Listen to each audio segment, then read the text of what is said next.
क्यों बोते हैं? उसको बोने का कारण क्या है?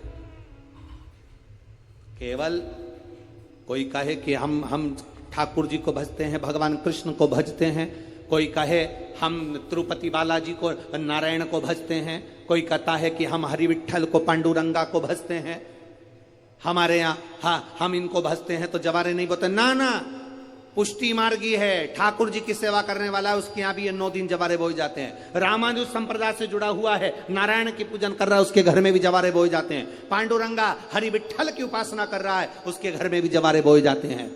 जवारे का महत्व हमारे यहाँ शास्त्र कहता है। क्या महत्व है उसका, क्या फल है उसका? महाराज, जब देवी माता ने दुर्गा भवानी को पंचायत में बुलाया गया, शिव पंचायत में मां दुर्गा बैठी हुई है, और शिव पंचायत में जब दुर्गा भवानी बैठी, उपद्रवियों ने उपद्रव मचाया, अहंकारियों ने अहंकार मचाया, असुरों ने, राक्षसों ने हाहाकार मचाना प्रारंभ करा। तब उस समय पर देवाधिदेव महादेव माता पार्वती को देखकर, दुर्गा भवानी को देखकर मुस्कुरा रहे थे। केवल शिव मुस्कुरा रहे हैं, पार्वती को देखकर, दुर्गा भवानी को देखकर, मां जगत जननी को देखकर केवल मुस्कुरा रहे हैं। तब देवता सूर्य नारायण ने भगवान शिव जी को देखकर हाथ जोड़कर प्रार्थना करी। भास्कर देव बोले, सूर्य नारायण बोले, बाबा मेरे मन के संशय को मिटा दीजिए। शिव जी ने पूछा क्या काम है? बोलो क्या चाहते हो? शंकर भगवान से सूर्य देव, भास्कर देव कहते हैं, प्रभु आपके मुस्कुराने का कारण क्या?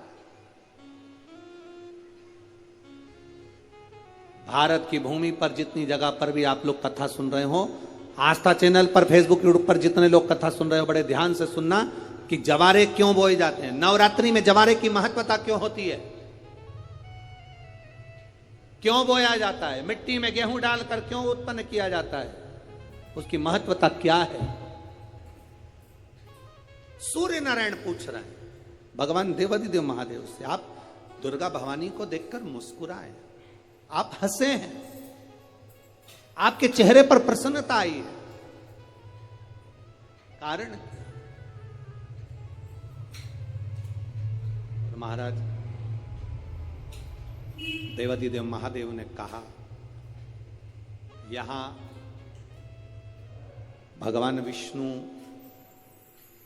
गणेश जी, भास्कर देव, आप सब बैठे हो। असुरों ने आक्रमण कर दिया, असुरों ने आक्रमण करा है, और वह असुर आक्रमण कर दिए हैं तो वो असुर प्रवेश कर रहे हैं, उपद्रव मचाकर, हाहाकार कर कर नष्ट करने वाले हैं इस पूरी पृथ्वी को। तो फिर उसको बचाएगा कौन, कैसे बचेगा? शिव जी ने कहा चिंता मत करो।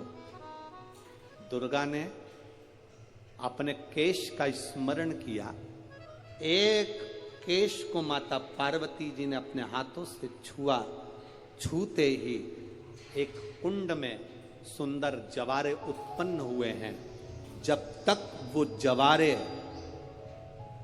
बड़े नहीं हो जाते, जब तक वो जवारे थोड़े प्रबल नहीं हो जाते, तब तक एक भी असुर प्रवेश नहीं कर सकता, हाहाकार नहीं मचा सकता और अंदर आ नहीं सकता। शिव महापुराण की कथा कहती है, जवारे जिसके यहाँ बोए जाते हैं, जवारे का, आप लोग कहते हैं कहीं पर देवी जी बैठी हैं, किसी के यहाँ मिट्टी की मूर्ति आई, 21 फीट की, 41 फीट की, 15 फीट की, 10 फीट की, 25 फीट की देवी जी की प्रतिमा स्थापना हुई। लोग कहते हैं हम देवी जी का दर्शन करने जा रहे हैं, दुर्गा जी का दर्शन करने जा रहे हैं। शिव महापुराण की कथा कहती है वो दुर्गा जी का दर्शन नहीं, देवी का दर्शन नहीं।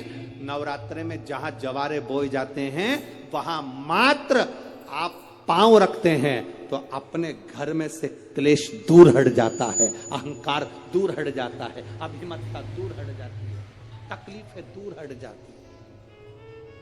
जिसके घर में जवारे बोए जाते हैं वहां से अहंकार, काम, लोभ, आसक्ति, वासना, तृष्णा और दुख, तकलीफें दूर हट जाती है। तो जवारे का मूल का तत्व आनंद, सुख। महाराज उसको समझने वाला समझ सकता।